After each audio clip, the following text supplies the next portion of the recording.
केफीची school या ठिकाणी शिवछत्रपतींचा पुतळा बसवला आहे.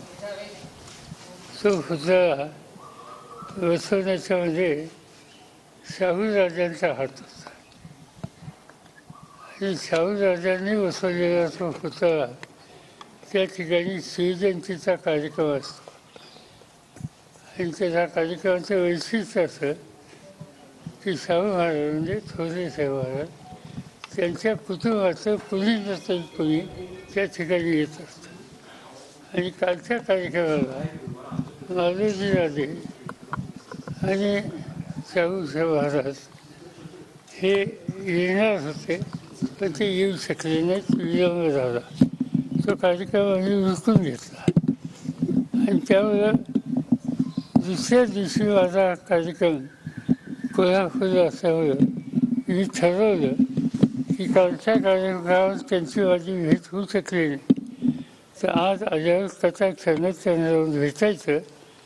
आणि काल आपण येऊ शकला नाही, पण तुम्हा सगळ्या त्या संस्थेचे अध्यक्ष आहेत म्हणजे शाहू महाराज, आणि त्यामुळे तुमच्या संस्थेत काम चांगले चाललेले आहे.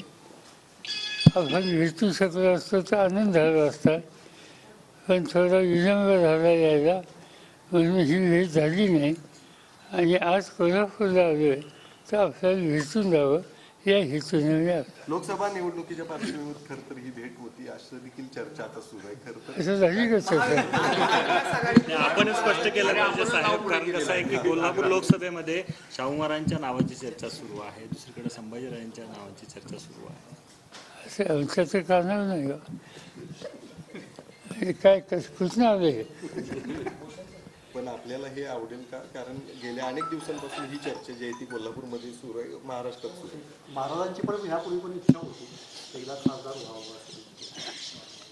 असं मी इतके वर्ष येतोय कधी माझ्या कानावर कोणी घातलं नाही, पण आता तुम्ही विषयच काढला तर या विषयाच्या संबंधीचा निर्णय घ्यायचा मला एकट्याला अधिकार नाही. आमची आघाडी आहे, त्याच्यामध्ये काँग्रेस पक्ष आहे, त्याच्यामध्ये शिवसेना आहे उद्धव ठाकरेंच्या नेतृत्वात, आणि आम्हा लोकांचा राष्ट्रवादी पक्ष आहे. आणि त्यामुळे जागांच्या संबंधीचा निर्णय घ्यायचा असेल तर आम्ही एकत्र बसून घेतो. आम्ही याच्यामध्ये अन्य आमच्या सहकाऱ्यांशी किंवा माझ्याही सहकाऱ्यांशी चर्चा केलेली नाही. आता व्यक्तिगत मला विचारलं तुम्ही तर आमच्या सगळ्या सहकाऱ्यांना या प्रश्नाच्या संबंधी त्यांची सूचना असेल तर त्याचा आनंदच होईल. पण प्रत्यक्ष राजकारणात त्यांचा फारसा सहभाग नसतो, सामाजिक कामात त्यांचा सहभाग असतो. आज इथं आल्याच्या नंतर माझी जी वेळ ठरली होती त्याला थोडा त्यांच्याकडनं विलंब झाला. मला आश्चर्य वाटतं, असं कधी होत नाही.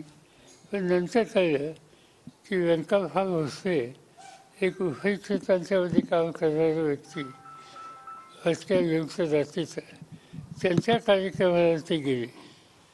व्यंकटरावच्या कार्यक्रमाला ते गेले आणि आम्हाला त्यासाठी काही वेळ थांबायला लागलं. याचा अर्थ हा आहे की थोरल्या शाहू राजांचा जो विचार होता तो ते आधी चालू होता. आम्हा लोकांच्या भेटीपेक्षा या उपेक्षित समाजात काम करणारा व्यंकटराव, त्याची भेट त्यांना महत्त्वाची वाटली. हे शाहू आंबेडकर किंवा फुले यांच्या विचाराशी सुसंगत आहे. आणि त्यामुळं आम्हाला आनंद होईल की ते कधी राजकीय निकाल घेत नाहीत, राजकीय पक्षामध्ये कधी सहभागी झालेले असं मी तर पाहिजे नाही. सामुदायिक अनेक कार्यक्रमाला त्यांची उपस्थिती असते. आणि उद्या तुम्ही जे काय म्हणता अशी चर्चा कोल्हापुरात असेल आणि कोल्हापूरकरांची ही भावना असेल तर मी तर मगाशी सांगितलं की आमच्या अन्य सहकाऱ्यांशी मी काही बोललेलं नाही, पण व्यक्तीचा मला अतिशय आनंद होईल. सर आज मराठा आरक्षण निर्णय झालेला आहे, 10% आरक्षण दिलेलं आहे. काय सांगू त्यांना? यापूर्वी देखील असं केलं का मात्र ते टिकलं नाही. आता पुन्हा एकदा तसंच आम्हा लोकांचं सरकार होतं त्यावेळेला हायकोर्टाच्या लेवललाच गेलं. नंतर देवेंद्र फडणवीसच्या काळामध्ये हायकोर्टातनं क्लिअर झालं, पण सुप्रीम कोर्टाने ते नाकारलं. यावेळेला तोच राहत आहे. तसाचा तसा प्रस्ताव विधानसभेने मान्य केलेला आहे आणि याला सगळ्यांनी एक वर्षाने पाठिंबा दिला आहे. आता हे सुप्रीम कोर्टात काय होईल याच्यावर त्याचं खरं भवितव्य आहे आणि त्यामुळे ते आज काही सांगता येणार नाही. यापूर्वीचे कोर्टांचे निकाल हे अनुकूल नाहीत. महाविकास आघाडीच्या उमेदवारांची घोषणा साधारण कधीपर्यंत होईल? कारण चर्चा सुरू आहे, कोणतरी कोणाची तरी नावाची घोषणा होईल. कधीपर्यंत त्याला पूर्णविराम मिळेल? कारण 10 तारीख देण्यात आली होती मागच्या महिन्याची. नाही, आता कसं झालं आहे, 48 जागा आहेत. 48 जागामध्ये 39 जागेपर्यंत आमच्यात एक होत आहे. एक 5-6 जागा शिल्लक आहेत. आमची भेट होऊ शकली नाही. मला असं वाटतं की उद्या आमचे सहकारी वाचणार आहेत आणि त्याच्यात बरेचसे प्रश्न सुटतील आणि 2-4 जागा याच्यामध्ये एकवट झालं नाही तर आम्ही जे लोक, मी स्वतः चर्चेत नसतो, तर मी असेल किंवा राहुल गांधी असतील किंवा उद्धव ठाकरे असतील, त्या 2-3 जागा जिथे एक वाक्यता नाही त्याच्यासाठी आम्ही बसू आणि आम्ही निकाल घेऊन टाकू. महायुतीचा ज्या पद्धतीने तयारी सुरू केलेली आहे, कारण 32 जागांवरती महायुती जी आहे ती भाजप जी आहे ती लढवणार आणि शिवसेनेला 10 आणि 6, राष्ट्रवादीला केवळ 6 जागा देण्यात येतील अशी चर्चा सुरू झाली आहे. मला माहिती हा त्यांचा अंतर्गत प्रश्न आहे. पण एकनाथ साहेब ज्या पद्धतीने महायुतीनं तयारी सुरू केलेली आहे, 45+, 400+ वगैरे, त्या महाविकास आघाडीला आव्हान वाटतंय का? नाही, मला थोडं त्यांच्याकडनं कमतरता अशी पार्लमेंटमध्ये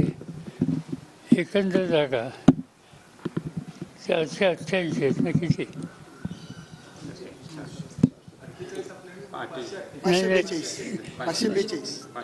542 आहेत आणि त्या 42मध्ये महाराष्ट्राचे 48 आहेत. त्यामुळे ते 40 किंवा 400 हे सांगतात ते कमी सांगतात. ते त्यांनी खरं 48 सांगायला हवे होते आणि देशातल्या एकूण जागा आहेत त्या सर्व जागा त्यांनी आम्ही जिंकणार आहोत असं सांगायला हवे. त्यामुळे इथनं पुढं त्यांनी 11 सांगताना सुधारणा करावी एवढाच माझा सल्ला.